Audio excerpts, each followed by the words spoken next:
ವರ್ಷದಿಂದ ಹ್ಞೂ ಎಲ್ಲ ಅನಾಥ ಸೇವೆಗಳು, ರೋಡಿನ ಮೇಲೆ ಭಿಕ್ಷಾ ಬೀಳೋರು, ಅವ್ರಿಗೆ ಹಿಂದೆ ಮುಂದೆ ಯಾರಿಲ್ಲದರೆ ನನಗೆ ಫೋನ್ ಮಾಡ್ತಾರೆ ಪೊಲೀಸರು. ಅವ್ರನ್ನ ತಗೊಂಡೋಗಿ ಬಿಡಾರ್ ಮಾಡಿಸಿ, ಮಣ್ಣು ಮಾಡಿಸಿ, ಕಾಯಿ ಕುಂಕುಮ, ಮುಸ್ಲಿಂ ಬಂದರೆ ಮುಸ್ಲಿಂ ಧರ್ಮದಲ್ಲಿ ಮಾಡ್ತೀವಿ. ಯಾಕೆ ಗೊತ್ತರ ಎಲ್ಲಿ ಮುಟ್ಟಬೇಕು ಅಲ್ಲಿ ಮುಗಿಸ್ತೀವಿ ಸರ್.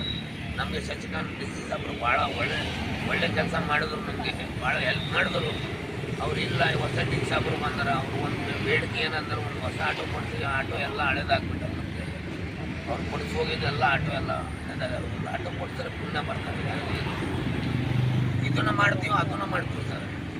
ಅದ್ರ ಮೇಲೆ ಅಂದ್ರೆ ಕೊಡ್ತಾರೆ ಹೋಗ್ಬೇಕು ಇರಂಗಿಲ್ಲ. ಹೆಂಡತಿ ಮಕ್ಕಳನ್ನ ಮನೆ ಇಲ್ಲ, ಕಿರಾಯ ಮನೆಗೆ ಇದ್ದೀವಿ, ಭಾಳ ತಿಪ್ಪಲದಲ್ಲಿ ಇದ್ದೀವಿ. ಹಂಗೆ ತಪ್ಪು ರೊಟ್ಟಿ ಸರ್ ದೇವ್ರು ಕೊಡ್ತಾರೆ.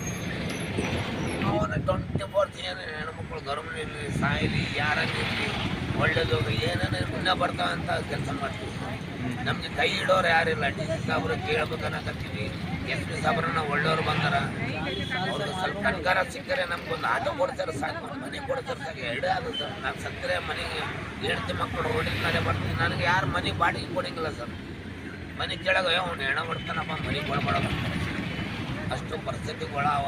ಮನೆ ಒಂದು ಆಟೋ ಎರಡೇ ಬಿಟ್ಟರೆ ಹೆಚ್ಚು ಕೊಡ್ಸ್ಕೊಟ್ರು ಸರ್. ಶಶಿಕಾಂತ್ ಡಿ ಸಿ ಸಾಬ್ರು ಇದ್ದರು, ಮಿನಿಸ್ಟರ್ನಿಂದ ಒಂದು ಅವಾರ್ಡ್ ಕೊಡ್ತಾರೆ ಸರ್. ಹೆಡ್ ಕ್ವಾರ್ಟರ್ನಲ್ಲಿ, ಪೊಲೀಸ್ ಕ್ವಾರ್ಟರ್ಸ್ ಎಸ್ ಪಿ ಆಫೀಸ್ನಲ್ಲಿ ಒಂದು ಕರ್ನಾಟಕ ರಾಜ್ಯೋತ್ಸವ ಪೋಸ್ಟ್ ನೋಟ್ರಿ ಕಬ್ಬು ಸರ್ಟಿಫಿಕೇಟನ್ನು ಕೊಟ್ಟಿರ್ತಾರೆ ಸರ್. 2 ಸರ್ಟಿಫಿಕೇಟ್ಗಳು